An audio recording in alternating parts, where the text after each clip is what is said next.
All right, the new axis of evil taking shape in Afghanistan. China is now reportedly planning to provide lethal drones to the Taliban. The defense website 1945 says China hopes to turn the tables on ISIS-K terrorists following a spat of attacks against interests in Afghanistan. Now, the Taliban are in control. They're a terror group, but ISIS-K is a more radical terror group. China specifically wants to sell the Taliban these advanced drones. You see them on your screen here. They're called blowfish drones.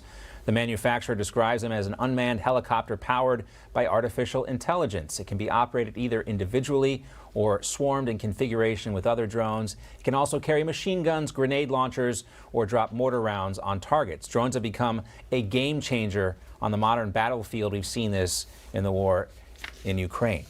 Let's welcome in now Gordon Chang. He is the author of The Great U.S.-China Tech War. Always great to see you, Gordon. Thank you so much, John. All right, so let's talk about these drones and China's, ongoing relationship with the Taliban. It also reminds us, too, that there are a lot of drones that are manufactured by China, this company DJI, that are sold here in the United States. Is there any connection here between these blowfish drones and DJI? Well, certainly the Communist Party controls every entity in China, whether it is nominally private like DJI or whether it's state enterprise. And nobody can sell military equipment to the Taliban without actually having the approval at the top of the Chinese political system.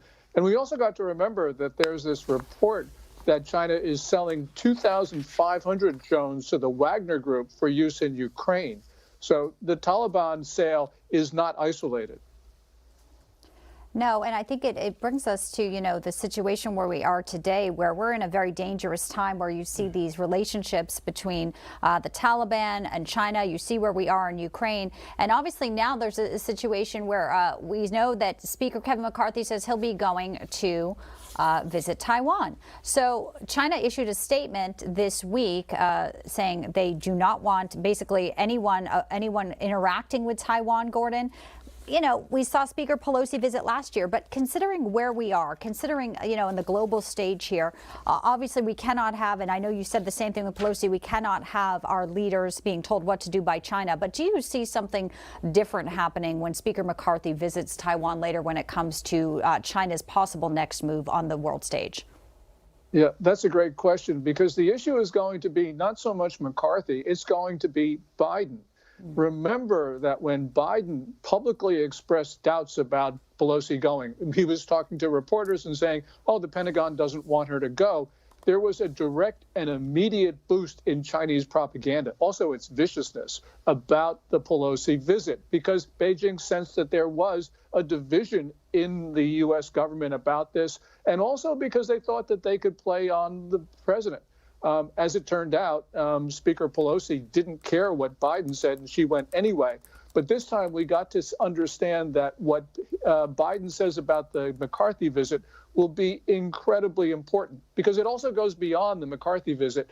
Because if McCarthy, if Biden says McCarthy shouldn't go, Beijing will think that it owns the Oval Office. Trying times indeed, Gordon. Just wanted to get your reaction real quick, too. We had that Air Force general, I believe, talking about the actuality of war with China come 2025. How accurate do you think that assessment is? I think that it could be 2025. It could be 2024. It could be tomorrow. We just don't know. The one thing we know, John, is that over time, the time frames that American officials have thought about China's invasion of Taiwan have shortened. Used to be they would say, well, China's not going to be ready for a decade and a half. Now they're talking about China going to war in 2 years. And it's not just a question of Xi Jinping, the Chinese ruler, waking up some morning and saying we're going to war. It could also be an accident because of these very dangerous Chinese intercepts in the global commons. Gordon Chang, always great to have you with us, Gordon. Thank you. Thanks, John and Bianca.